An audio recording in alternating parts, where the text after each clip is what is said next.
Daily current affairs 2026 August 17 തിങ്കൾ. ചോദ്യം 1. 2026 August 17-ന് Nepal സൈന്യത്തിന്റെ ഓണററി ജനറൽ പദവി ലഭിച്ച ഇന്ത്യൻ കരസേനാ മേധാവി ആര്? ഉത്തരം: ജനറൽ ധീരജ് സേത്ത്. ചോദ്യം 2. 2026 ഓഗസ്റ്റ് 17-ന് ഇന്ത്യയും അമേരിക്കയും തമ്മിൽ കരാർ ഒപ്പുവെച്ച MQ-9B ഗാർഡിയൻ ഡ്രോണുകൾ ഏത് വിഭാഗത്തിൽപ്പെടുന്നു? ഉത്തരം: remote piloted aircraft system (RPAS). വിഭാഗം: high altitude long endurance (HALE) വിഭാഗത്തിൽപ്പെടുന്ന RPAS ഡ്രോൺ. നിർമ്മാതാക്കൾ: അമേരിക്കൻ പ്രതിരോധ കമ്പനിയായ ജനറൽ അറ്റോമിക്സ്. കടലിലെയും അതിർത്തികളിലെയും നിരീക്ഷണം, ഇന്റലിജൻസ്, സുരക്ഷാ ദൗത്യങ്ങൾ എന്നിവയ്ക്കായി ഇന്ത്യൻ നാവികസേനയാണ് പ്രധാനമായും ഇവ ഉപയോഗിക്കുന്നത്. ചോദ്യം 3. MQ-9B ഗാർഡിയൻ ഡ്രോൺ കരാറിന്റെ ഏകദേശ മൂല്യം എത്രയാണ്? ഉത്തരം: 1943 കോടി രൂപ. ഇന്ത്യൻ നാവികസേനയ്ക്കായി അമേരിക്കൻ കമ്പനിയായ ജനറൽ അറ്റോമിക്സിൽ നിന്ന് 30 മാസത്തേക്ക് ലീസിനെടുത്ത 2 MQ-9B ഗാർഡിയൻ ഡ്രോണുകളുടെ കരാർ തുക ഏകദേശം 1943 കോടി രൂപ ആണ്. ചോദ്യം 4. 2026 ഓഗസ്റ്റ് 17-ന് ആരംഭിച്ച ബ്രിക്സ് പരിസ്ഥിതി പ്രവർത്തക യോഗങ്ങൾ നടക്കുന്നത് എവിടെയാണ്? ഉത്തരം: ന്യൂഡൽഹി. 2026 ഓഗസ്റ്റ് 17-നും 18-നുമായി നടക്കുന്ന ബ്രിക്സ് പരിസ്ഥിതി പ്രവർത്തക യോഗങ്ങളും environment working group and senior officers meeting, പരിസ്ഥിതി മന്ത്രിമാരുടെ ഉച്ചകോടിയും ബ്രിക്സ് എൻവയറൺമെന്റ് മിനിസ്റ്റേഴ്സ് മീറ്റിംഗ് നടക്കുന്നത് ന്യൂഡൽഹിയിലെ ഭാരത് മണ്ഡപത്തിലാണ്. ചോദ്യം 5. ബ്രിക്സ് എൻവയറൺമെന്റ് വർക്കിംഗ് ഗ്രൂപ്പ് യോഗങ്ങൾ 2026-ൽ ഏത് തീയതികളിലാണ് ന്യൂഡൽഹിയിൽ നടക്കുന്നത്? ഉത്തരം: ഓഗസ്റ്റ് 17-18 തീയതികളിൽ. ചോദ്യം 6. 2026 ഓഗസ്റ്റ് 17-ന് യൂണിയൻ മന്ത്രി ഡോക്ടർ ജിതേന്ദ്ര സിംഗ് സമ്മാനിച്ച ദേശീയ പുരസ്കാരം ഏത്? ഉത്തരം: 9ാമത് നാഷണൽ അനുഭവ് അവാർഡ്സ് 2026. കേന്ദ്ര സർക്കാർ ജീവനക്കാരുടെ വിരമിക്കലിനു ശേഷമുള്ള അനുഭവക്കുറിപ്പുകൾ പ്രോത്സാഹിപ്പിക്കുന്നതിനാണ് ഈ പുരസ്കാരം നൽകുന്നത്.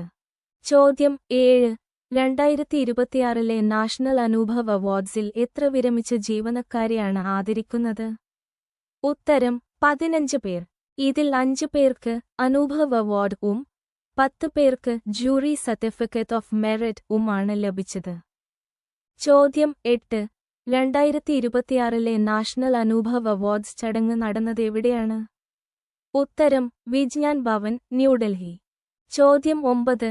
2026 ഓഗസ്റ്റ് 15-ന് ഇന്ത്യ ഹോക്കി ലോകകപ്പിൽ ഏത് ടീമിനെ തോൽപ്പിച്ചാണ് ക്യാമ്പയിൻ ആരംഭിച്ചത്?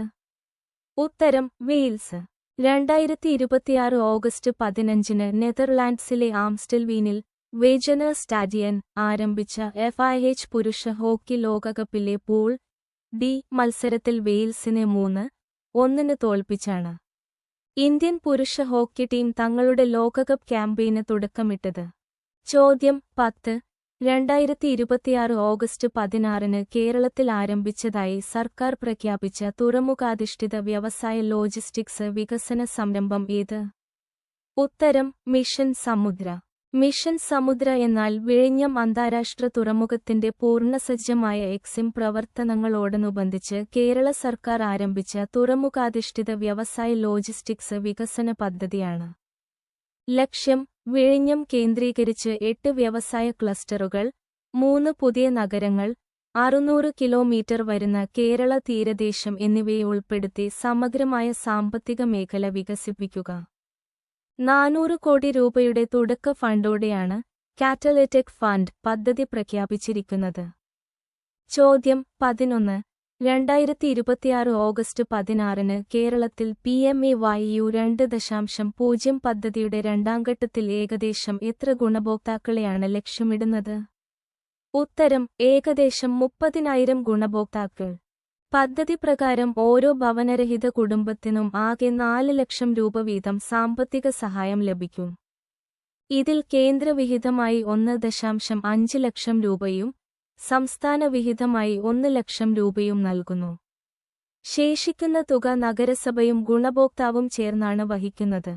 ഈ പദ്ധതി നടപ്പിലാക്കുന്നതിലൂടെ കേന്ദ്രത്തിൽ നിന്നുള്ള 450 കോടി രൂപയുടെ ധനസഹായം കേരളത്തിന് ലഭ്യമാകും. ചോദ്യം 12.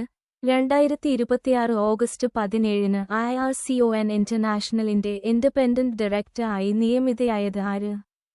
ഉത്തരം സുമൻ ബാല. ചുമതലയേറ്റത് 2026 ഓഗസ്റ്റ് 17-ന് റെയിൽവേ മന്ത്രാലയത്തിന്റെ ഉത്തരവ് പ്രകാരം. കാലയളവ് 3 വർഷം. ഹരിയാനയിലെ ഫരീദാബാദ് മുനിസിപ്പൽ കോർപ്പറേഷന്റെ മുൻ മേയറായിരുന്നു സുമൻ ബാല. ചോദ്യം 13. 2026 ഓഗസ്റ്റ് 16-ന് NTA പുറത്തുവിട്ട UGC നെറ്റ് 2026 ജൂൺ സംബന്ധിച്ച രേഖ ഏത്? ഉത്തരം പ്രൊവിഷണൽ ആൻസർ കീ. ആൻസർ കീയിൽ ചോദ്യോത്തരങ്ങൾ സംബന്ധിച്ച് എതിർപ്പുകളുള്ള ഉദ്യോഗാർത്ഥികൾക്ക് തുകയടച്ച് പരാതി, ചാലഞ്ച് നൽകാനുള്ള സൗകര്യവും ഇതോടൊപ്പം NTA ലഭ്യമാക്കിയിരുന്നു. ചോദ്യം 14. UGC NET 2026 June provisional answer കീക്കെതിരായ പരാതി സമർപ്പിക്കാനുള്ള അവസാന തീയതി ഏത്? ഉത്തരം 2026 ഓഗസ്റ്റ് 18 രാത്രി 11:59.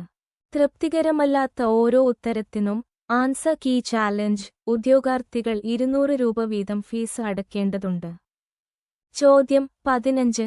2026 ഓഗസ്റ്റ് 17-ലെ കണക്കനുസരിച്ച് ഇന്ത്യയുടെ സ്ഥാപിത വൈദ്യുതി ശേഷിയിൽ ഫോസിൽ ഇന്ധനങ്ങളെ മറികടന്ന വിഭാഗം ഏത്? ഉത്തരം ശുദ്ധ ഊർജ്ജം ക്ലീൻ എനർജി. 2030ഓടെ നോൺ ഫോസിൽ ഇന്ധനങ്ങളിൽ നിന്ന് 500 ഗിഗാവാട്ട് ഊർജ്ജശേഷി കൈവരിക്കുക എന്ന ഇന്ത്യയുടെ പാരീസ് ഉടമ്പടി ലക്ഷ്യത്തിലേക്കുള്ള പ്രധാന ചുവടുവെപ്പാണിത്. ചോദ്യം 16.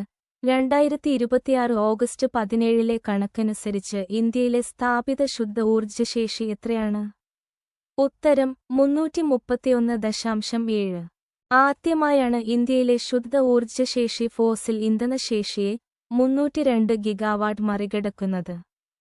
സൗരോർജ്ജ സോളാർ പവർ ശേഷി മാത്രം ഏകദേശം 211 ഗിഗാവാട്ടായി ഉയർന്നതാണ് ഈ ചരിത്ര നേട്ടത്തിന് പ്രധാന കാരണം. ചോദ്യം 17. 2026 ഓഗസ്റ്റ് 17-ന് ഇന്ത്യയിലെ രൂപയുടെ മൂല്യം സ്ഥിരപ്പെടുത്തുന്നതിനായി സജീവമായി ഇടപെടുന്ന സ്ഥാപനം ഏത്? ഉത്തരം റിസർവ് ബാങ്ക് ഓഫ് ഇന്ത്യ. ചോദ്യം 18. 2026 ഓഗസ്റ്റ് 17-ലെ റിപ്പോർട്ട് പ്രകാരം ഇന്ത്യയുടെ വിദേശ നാണ്യ കരുതൽ ശേഖരം എത്ര കടന്നതായി റിപ്പോർട്ട് ചെയ്യപ്പെട്ടു? ഉത്തരം $700 ബില്യൺ. ചോദ്യം 19. 2026 ഓഗസ്റ്റ് 17-ന് സുപ്രീം കോടതി കേന്ദ്ര സർക്കാരിനോട് വ്യക്തത തേടിയ വിഷയം ഏത്? ഉത്തരം ആണവ അപകടങ്ങളിൽ ന്യായമായ നഷ്ടപരിഹാരം നൽകുന്നതുമായി ബന്ധപ്പെട്ട വിഷയം. ചോദ്യം 20. 2026 ഓഗസ്റ്റ് 17-ലെ റിപ്പോർട്ട് പ്രകാരം ഇന്ത്യയുടെ 2026-ലെ സ്ഥാപിത സൗരോർജ്ജ ശേഷി ഏകദേശം എത്രയാണ്? ഉത്തരം 211 ഗിഗാവാട്ട്. ചോദ്യം 21. 2026 ഓഗസ്റ്റ് 17-ന് ഇന്ത്യയുടെ പ്രധാന ഡിജിറ്റൽ സാങ്കേതിക വിഷയങ്ങളുമായി ബന്ധപ്പെട്ട് ചർച്ചയായ പ്രധാന ഊർജ്ജമാറ്റ പ്രവണത ഏത്?